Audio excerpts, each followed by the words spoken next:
लेकिन देखिए इस पूरी कहानी में बड़ी बात सामने आ रही है कि करण ने ये जानकारी दी पुलिस को कि आयुषी सुसाइड करने वाली थी, वो ट्रेन से कूदकर आत्महत्या करने वाली थी।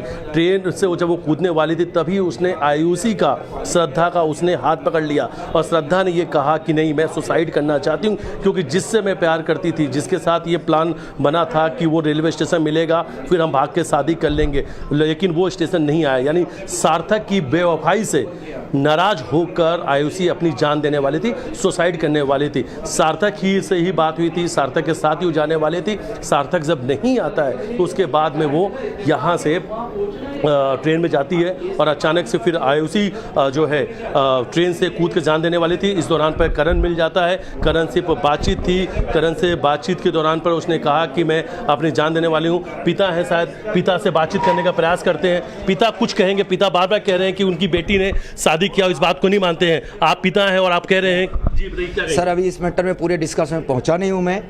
अभी और इस शादी को अभी कतई मानने को मैं तैयार भी नहीं हूं। लीगल है जो कि वो बालिग है, कानून कहता है बालिग में तो आप मानना पड़ेगा, पर लीगल दस्तावेज भी होना चाहिए और लीगल डॉक्यूमेंट्स बगैर शादी नहीं मानी जाती है। ऐसा तो हर लड़की हर मतलब 22 साल तक उस बच्ची को पाला हो, पढ़ाओ और फिर अपने बच्ची के हवाले किसी को कर दो। हमने वो दर्द भी देखा था जब आपकी बेटी नहीं मिल रही थी, हमने देखा आप कितने परेशान थे, कितने आप हैरान थे। वो हमने जब आप बिलख के रो रहे थे। मैं अपनी बच्ची को कैसे पाला हूँ, बच्चों को मैं जानता हूँ बहुत, और जीरो से लेके मैं कैसे उठाऊँ इस बात को भी मैं जानता हूँ और मेरे बच्चे अच्छे से जानते हैं। मेरे बच्ची के साथ कुछ ऐसा हुआ है जिसकी अभी जानकारी पूरी निकालने में काफ़ी टाइम लगेगा और उस टाइम के लिए मैं थोड़ा सा समय लेना चाहूँगा। बशर्ते ये है कि बच्ची बिल्कुल इस शादी को वो नहीं है और मैं भी तैयार नहीं हूँ। बशर्ते बच्ची का पूरा माइंड, पूरी सारी चीज़ों का जांचें होना चाहिए और सब, और उसको बच्ची को कम से कम 1 हफ्ते के लिए एक पिता या आप खुद रखें अलग अपने पास कस्टडी में।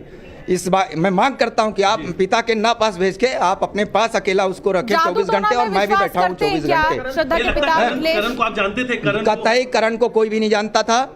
लड़की भगी किसी और के लिए, बीच में एंट्री किसी और की हुई, बीच में किसी एंट्री और हुई। बच्ची जब घर से भाग जाती है, कोई भी हो, मेरी जगह किसी और की भी बच्ची जाएगी ऐसा, तो रिटर्न अगर वो लड़के के वजह से भगी है, वो लड़का मना कर देता है तो बच्ची को रिटर्न आने में आपने तस्वीर उल्टी टांगी थी और आपको ये जादू टोटका पे कहीं ना कहीं भरोसा था कि वापिस आ जाएगी बेटी तो वापिस आई, लेकिन मांग में सिंदूर थी।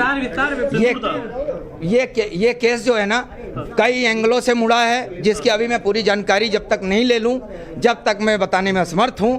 बाकी इस शादी को मैं मानने के लिए कतई तैयार नहीं हूं और इस शादी के लिए मैं जहां तक बाप होने के नाते मेरी ताकत होगी। आपको क्या लगता है कि बेटी को गुमराह किया, आपकी बेटी को कुछ गुमराह किया? 100% फंसाया गया कि आपकी बेटी को अगर नहीं मानी तो फिर बेटी का 10 दिन बाद अगर वो बोल देती है, 10 दिन बाद बोल देती है कि नहीं मैं इसी से शादी करूंगा, तो ये बाप का वादा है कि बड़े धूमधाम से तेरी शादी करेगा।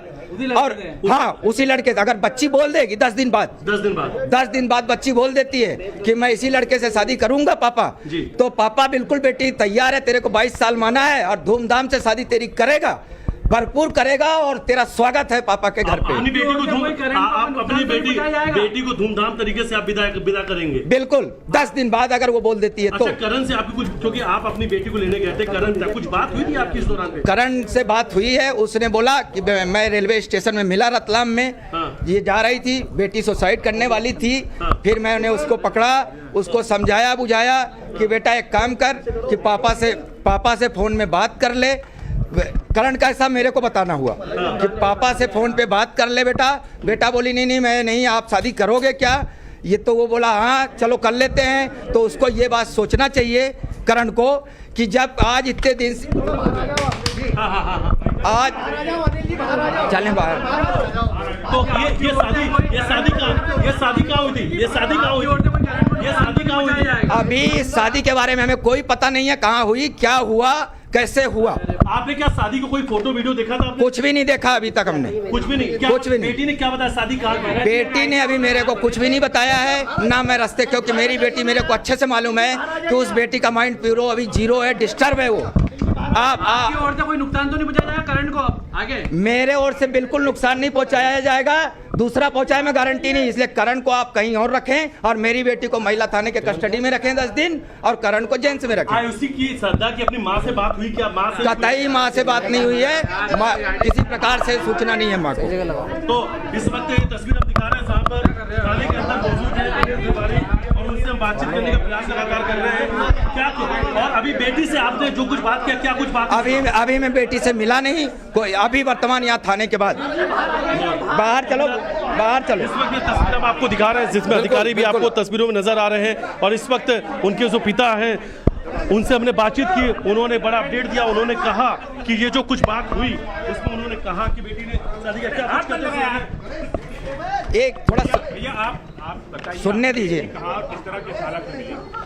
मेरी बेटी जो है, हम तो सर्चिंग में चल ही रहे हैं कंटिन्यू, जब से गुम है मेरी बेटी कंटिन्यू हम चल रहे हैं सर्चिंग में। हमें एक बाप होने के नाते सोया नहीं हूँ, खाना नहीं खाया हूँ, पानी नहीं पिया हूँ, कंटिन्यू ढूंढ रहा हूँ। तो मैं उज्जैन जा रहा था, रास्ते में था, आज रात नाइट बीत गई, जो कल रात को मैं उज्जैन जा रहा था बच्ची को ढूंढने कि मेरे को कहीं ऐसा हुआ कि उज्जैन में है शायद मेरी बच्ची। तो मैं उज्जैन जा रहा था, रास्ते में उज्जैन पहुंचा था, एक नंबर से फ़ोन आता है कि मैं ये बोल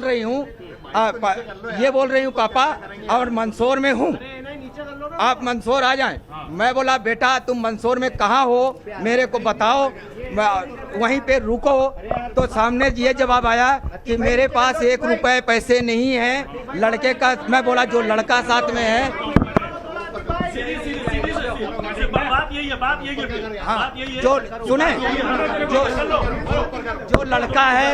जो लड़का है अभी इन्वॉल्व शादी करके आया है उस आप शादीशुदा, यदि शादी हो जाती है आप इस शादी को मानते हैं? नहीं मानता हूँ, बिल्कुल नहीं मानता हूँ, लीगल तौर पे नहीं मानता हूँ। आप क्या लगता है कि आपकी बेटी जो है उसका ब्रेन वॉश किया गया? 100%। हाँ, कृपा करके थोड़ी आगे नीचे रख लो। अगर 10 दिन बाद मेरी बच्ची बोल देती है, 10 दिन बाद कि मैं इसी लड़के से शादी करूंगा, तो ये एक लड़की का पिता होने के नाते धूमधाम से शादी करेगा। मेरा कैमरा देख ले। अरे एक कुछ छोड़ना भाई, अरे ये कैमरा सामने लाया कर रहे हो यार, सभी के बराबर है, देख लेना फ्रेम। मिथिलेश क्या समस्या है वहां पर, क्यों नहीं बात करने दे रहे हैं?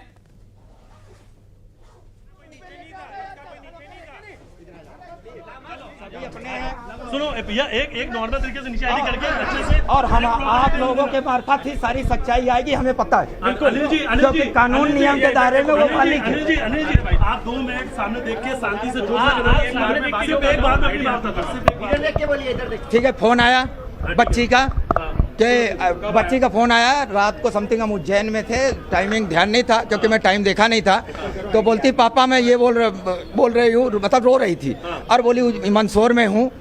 तो मैं बोला बेटा एक काम करो कि आप कोई पास में होटल हो या कोई पास में होटल हो या रेस्टोरेंट हो, वहाँ जाके आप रुको, तुम्हारा बाप आ रहा है वहाँ तुमको लेने, और जो भी है आके बात करता है।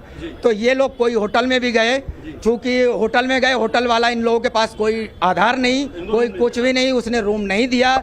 मैं बोला उस होटल वाले से मेरी बात कराओ, इनने बात भी कराया, चूँकि होटल वाले ने न्यूज़ और मीडिया के माध्यम से देखा था, इसलिए उसने इनको रूम नहीं दिया। इसके बाद ये लोग वहाँ से फिर फोन लगाए, इन लोगों ने वापस फ़ोन लगाया कि पापा ये रूम नहीं मिल रहा है। तो मैं बोला अब एक काम करो बेटा कि तुम लोग रेलवे स्टेशन पहुँचो, पापा तो जल्दी से जल्दी पहुँच रहा है। ये कल नाइट की आप लोग सुने, पहले सुनेंगे, ठीक है बराबर। फिर इसके बाद में बोला कि बेटे ये करण जो आज आ रहा है सामने, मेरे पास 1 रुपए नहीं है, किसी प्रकार से पैसे नहीं है, तो मैं कैसे आऊँ आगे बढ़ूँ। तो मैं बोला बेटा तुम फ़ोन पे नंबर दो, मैं तुमको 500 रुपये अभी भेजता हूँ और तुम उस ट्रेन में बैठो, क्योंकि मैं उज्जैन और मंदसौर का डिफरेंस ज़्यादा, और मेरे को डर था कि बच्ची को आंखों से मैं देख लूँ सुरक्षित है कि नहीं है। अगर मैं नहीं करता तो मेरे बच्ची कहाँ मिलती, मेरे को कोई गारंटी नहीं थी। इसके बाद क्या उस बच्ची को मैं 500 रुपये मतलब इसके फ़ोन पे भेजा। इन लोगों अब बोला बेटा ट्रेन की टिकट कटाओ और तुम जावरा तक आओ, और मैं इधर से जावरा लगभग पहुंच जाऊंगा। मेरे जावरा पहुंचने के पहले वो ट्रेन आ गई 1 घंटे पहले, इसका नंबर बंद हो गया, दूसरे किसी अदर नंबर से फ़ोन आता है कि मैं जावरा पहुंच गई हूं पापा। मैं बोला बेटा बिल्कुल आप रुको, मेरे को समथिंग 40 से 45 मिनट लगेंगे जावरा पहुंचने में। आप अच्छे से धैर्य बना के रुको, या कि कोई बगल में पुलिस वाले हों, जीआरपी वाले तो होंगे, तो उनसे भी आप मिलके और सुरक्षित बैठो, डरो मत। सभी दोनों साथ में। क्या बेटी रो रही थी लगातार? बेटी, हाँ बेटी रो रही थी, बशर्ते वो कुछ बोल नहीं पा रही थी। और ये बंदा ये 500 रुपए, तिवारी जी वो 500 रुपए आपने किनको भेजा था? अपनी बेटी के? नो, बेटी के नहीं, इसके फोन में मैं अपने भांजे दीपक चतुर्वेदी के फोन से डायरेक्ट भेजा था। करण को पैसा भेजा था आपने? जी। 500 रुपए आने के लिए? जी। फिर आप जौहरा कितने बजे पहुंचे? फिर ट्रेन आ गई 1 घंटे पहले और ये जावरा उतर चुके थे। किसी दूसरे नंबर से फोन आता है कि आईडी थोड़ी नीचे करो। किसी दूसरे नंबर से फोन आता है कि पापा मैं उतर गई हूँ, तो और वहाँ से डिफरेंस समथिंग 45 किलोमीटर जावरा बचा हुआ था। मैं बोला मेरे को आने में रास्ता खराब है, कम से कम बेटा आधा 1 घंटा लगेगा, आप बैठिए, या कि कोई जीआरपी थाने वाले होंगे, केहू होंगे तो उनके पास जाके बैठिए और बात कराइए मेरी। तो ये कुछ नहीं, ये लोग वहीं बैठे रहे। हम पहुँचे, मैं पहुंचा, चूंकि मेरे को बहुत सारी चीज़ों का शक था, मैं बच्ची के पास रेलवे स्टेशन में मतलब बाहर खड़ा रहा। अंदर लेने के लिए उसके मामा जी को भेजा, उसके फूफा जी को भेजा, दीपक चतुर्वेदी मेरा भांजा है उसको भेजा। ये लोग बच्ची को लेके आए, कार में बैठाया, यहाँ हम सूचना दिए कि हमारी बच्ची मिल गई है, आगे आप बताएं क्या करना है। बोला गया आप सीधे थाना लेके आइए, और मैं सीधा थाने लाया। और श्रद्धा के पिता अनिल को आप सुन रहे थे।